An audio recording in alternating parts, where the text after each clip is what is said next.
Hey everyone, it's the holiday season, so hoop-de-doo and dickory-dock. And don't forget to sell all your stock, because you'll need all that liquid cash to buy a special holiday gift, such as the following. A Christmas Story Memory Master, a Christmas Story Oh Fudge Tote Bag, and I'm sure A Christmas Story Fragile, it must be Italian, t-shirt would be such a phenomenal gift for a loved one of yours. I like A Christmas Story. Chances are you do too. Inspired by the stories in the book In God We Trust, All Others Pay Cash, A Christmas Story has become the heavyweight champion of holiday films. It's often polled as America's favorite holiday film. There's a 24-hour marathon of it on TNT, if for some reason you still have cable.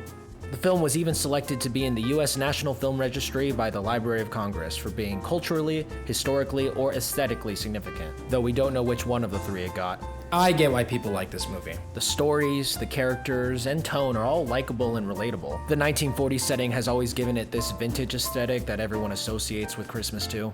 Overall, it's an endearing film. What more do I need to say? But it seems like every year, like what we've seen with Peanuts and The Grinch, is A Christmas Story becoming more and more of this oversaturated product. It has become a hollow chestnut shell of its former self. We can absolutely blame merchandisers as well as general consumer culture for this. I want to bring attention to something so devious that it even slipped under Santa's radar. I'm of course referring to the Yuletide Yuckfest that is the Christmas Story Cinematic Universe. This may quite literally be the most no one asked for this movie franchise in film history. Why take a movie that clearly never needed a sequel and then make a bunch of sequels out of it? Was it just because of money? Or did these producers and filmmakers really feel like they could expand upon this world? We know it was all for the money. And as a little holiday present for all 4 of you watching, I've watched every single Christmas Story sequel, along with the musical, and will assess for you all how the Christmas Story Cinematic Universe ruined what made the originals so great.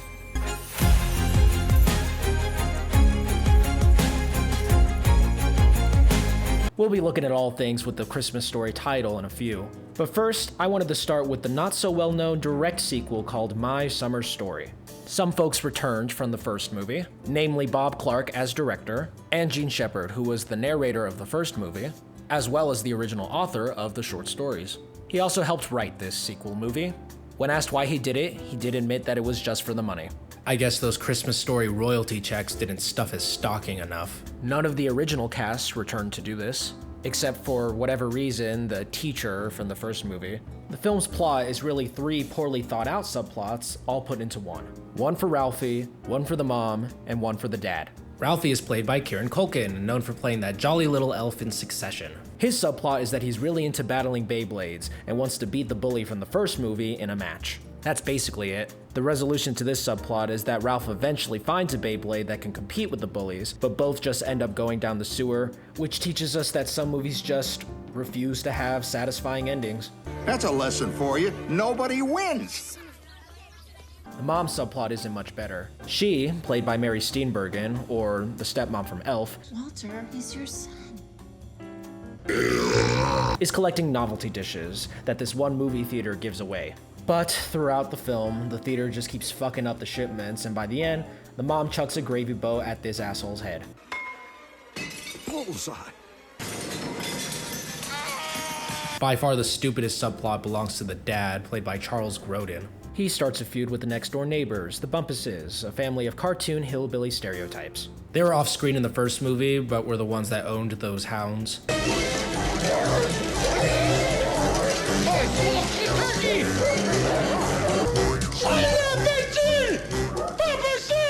The Bumpuses built this shitty-looking outhouse that he wants to be torn down. The dad and Barkley, the dog, get into hijinks with the Bumpuses and the hounds. There's one actually kind of funny scene. He starts blasting classical music at the Bumpuses, and then they just throw a hoedown in response. It was my father's worst nightmare. A hillbilly hoedown army was massing right there on the porch. A tootin' and a hootin', a bangin' and a clangin'. It was an army of morons. Go back! Go back! At the end, the dad impersonates being the cops, only to discover that the Bumpuses moved the hell away, and so everybody at the movie hates him at the end. The Bumpuses moved out today! What? Yeah, look for yourself, jerk! The fact that this was made just for the money shows. The acting is wooden, the narrating is overbearing throughout, and there's practically no heart nor effort shown for any of it. Probably the only redeeming quality was those Beyblade scenes.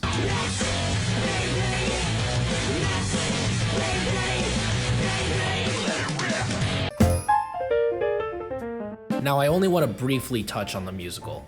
A Christmas Story Live was one of those live musical productions that aired on Fox. It's kind of like a reboot of the original, but it's actually based on an already made Broadway musical done by the guys who did La La Land.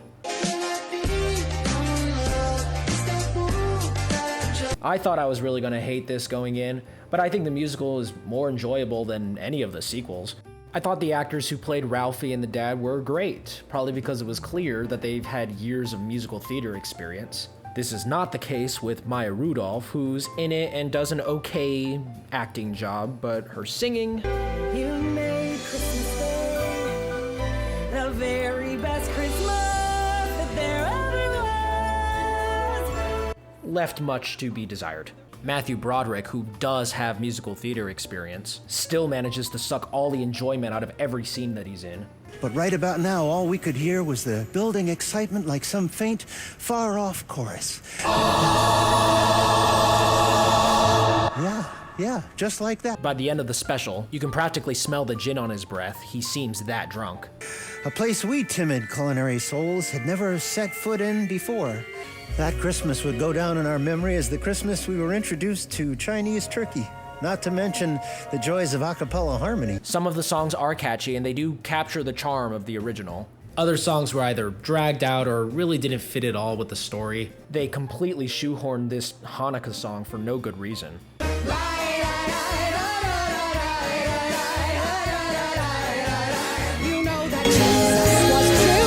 They wrote like 2 songs where Ralphie sings about wanting the rifle when they could have just done 1. There are plenty of songs that exist only for the elaborate dance numbers that they set up, because stretching this thing into a 2.5 hour long musical is really pushing it. There just aren't enough stories or characters that can really fill in that entire length. So there are a bunch of really boring filler scenes and additional characters that have no business being there whatsoever, and it's all kind of a jumble. I'll give this one credit where credit is due. The whole thing was done 100% live, which sounds like a monumental task.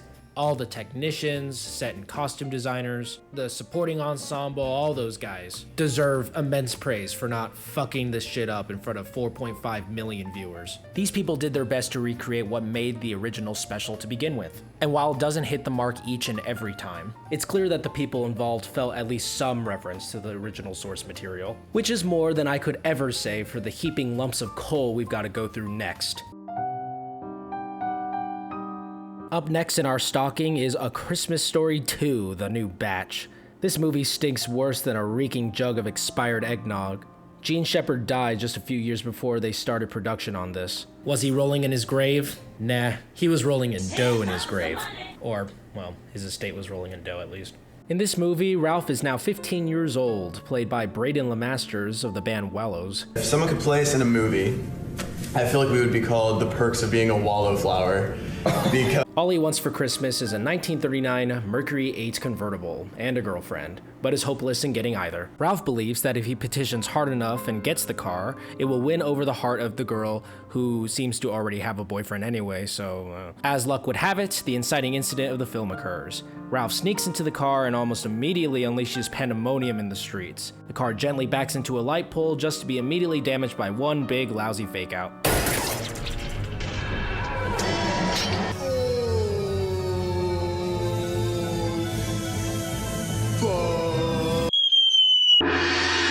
The car dealer tells Ralph and his friends that if they don't bring back $85 by Christmas Eve, then he would have to get the authorities involved. Let's see, $85 in 1946 money is... $1,412.20. Sweet Jesus, Mary and Joseph in a manger, that's rough. So Ralph, along with his friends Flick and Schwartz from the first film, take up jobs at Higbee's from the first film to pay the guy back. The old man, played by Daniel Stern, who also played Tweedledum in Home Alone, is an insufferable caricature of Darryl McGavin's performance in the original. It's beautiful. This is the greatest Christmas in history. His whole thing is that he's an obnoxious cheapskate that would even give Scrooge a run for his money. He cancels on buying a Christmas turkey, cheaps out on the home's furnace, and angrily refuses to help his son out after being told about the damaged car. The mom, played by Stacey Travis, has to put up with this guy because, well, divorce was just a little more taboo in the 40s. In this scene, where the dad goes ice fishing in a pathetic attempt of catching their Christmas dinner, she arrives to comfort him, even offers some soup. And how does the dad show his gratitude? By going all Grinch mode at her because she supposedly made him lose a fish that he almost caught. Not really. I'm not quite sure what you mean. That means that you jinxed it. That's what it means. It means that everything was going great till you showed up. God, I just want to shove a candy cane up this guy's. Meanwhile, Ralph and his friends miserably fail at being decent employees, which, just from my own experience as a teenager, is relatable. Ralph de Sanctimonious here has several scenes where he's just so holier than thou that it hurts. You can all go home. No more standing for you. He is not worth it. Yeah, sure, Santa was being a dick to this kid here, but we have a plot resolution to get to, guy. Your whole motivation is to get the money to pay for those damages. So stop self-sabotaging by throwing temper tantrums at work. As much as I hate to make comparisons to the original, I have to say that Ralphie in the original had this naivete about the world, but he wasn't senseless. He was able to recalibrate and learn from his mistakes, which is what made him a grounded, believable character. The Ralph in this movie is just so aggro that I end up becoming non-sympathetic towards his plight.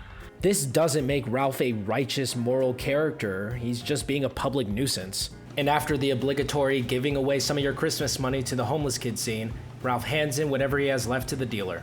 The dealer considers the debt to be settled, especially considering that somebody had already bought the car. Gee, I wonder who bought the car. It was the dad, alright? Just like from the first movie, Ralph unexpectedly gets his present from his old man. The plot needed him to have a contrived change of heart by the end. And to add some extra sweetness to this sugar-frosted turd, he gets the girl in the end too. What I hate about this movie is I don't feel that Ralph had actually learned anything from beginning to end. He started off wanting the girl in the car, and by the end he gets the girl in the car pretty much exactly the way he envisioned it. In the original, Ralph gets what he wants sometimes, but it usually comes with some sort of consequence or other nuance. But here, he just gets a fairy tale ending. This is the lamest, most vomit-inducing, sappy ending to any Christmas movie I've ever seen. They literally drive off into the sunset for fuck's sake. God, I hate this movie so much. But the movie that takes the fruitcake for the most hateable, most vile, most grossly cynical of all the Christmas Story sequels is A Christmas Story. Christmas. Yeah, that title should speak for itself. Ralph is once again played by Peter Billingsley from the first movie. He also acts as the narrator. Here, Ralph is in his 40s with a wife and 2 kids who live in 1970s Chicago. Ralph wants to be a writer and is set on writing another one of those great American novels. But he is constantly turned down because, well, his writing sucks. But Ralph gets some bad news over the phone. It turns out that the old man has died for being old too long. So, Ralph drives his family down to Indiana to provide comfort to his mom, played by Julie Haggerty, not Melinda Dillon from the original.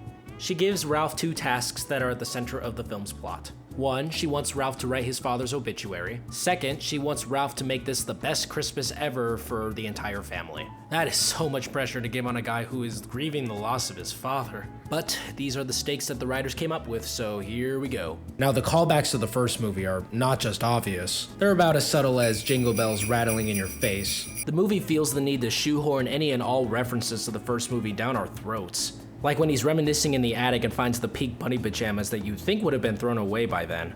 They redo the triple dog dare scene, but this time Schwartz is dared to go down this fucking stupid ass dangerous ass slide. Doing, man. Oh, he's gonna chicken out, don't worry.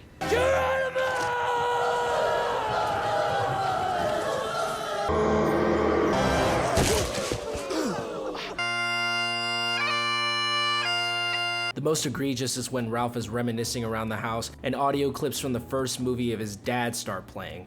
I don't know, but it seems distasteful to give the original actor a sort of memoriam while they totally replace the mom's actress with no acknowledgement. These callbacks don't feel organic in the slightest, they feel cheaply produced. None of the characters, Ralph or the wife or the kids or anyone, is even remotely interesting. The filmmakers instead must resort to the Christmas Story checklist to even have a fucking movie. On paper, the death of Ralph's dad seems like an interesting theme to delve into. For all the old man's faults shown in all these movies, it was still clear that Ralph looked up to the guy and loved him nevertheless. But Ralph's reminiscing, hell, everyone's reminiscing of the guy is so sickeningly sentimental that it's like, don't you all remember hating the living guts out of this guy? Ralph, dear old man, hell of a guy. Thanks. He was the best. To the old man. The old man. Are we even talking about the same person? I don't get it. And I don't see how anyone watching this could mourn the old man as if he were a saint. He wasn't a saint.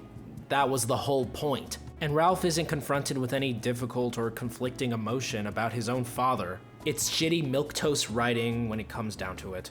On paper, the whole Ralph's writing career thing is definitely a bore. We see him go through some rejections, but the movie doesn't focus on them too much. Despite his family's livelihood being at stake because of this, Ralph plays it off way too cool, shrugging every failure off, which makes me not care even more. Spoilers! At the end, the obituary he wrote was published in the local paper. The paper liked it so much that they offered him the opportunity to write more stories, as well as a syndication deal. This is the same problem that A Christmas Story 2 had. There's no learning, and there's hardly any struggle. Ralph's desired outcome just magically appears after having to sit through a bunch of nothing. At least in this one, Ralph didn't get exactly what he wanted, but the reward still feels undeserved, and really, why does he deserve anything in the first place? All he managed to do was cause harm to others and shrug it off. He chucks a snowball at his daughter's face, though by accident, and shrugs it off. He carelessly loses all the presents he bought that were in the car trunk, just so his wife can then bail him out, that he just shrugs off.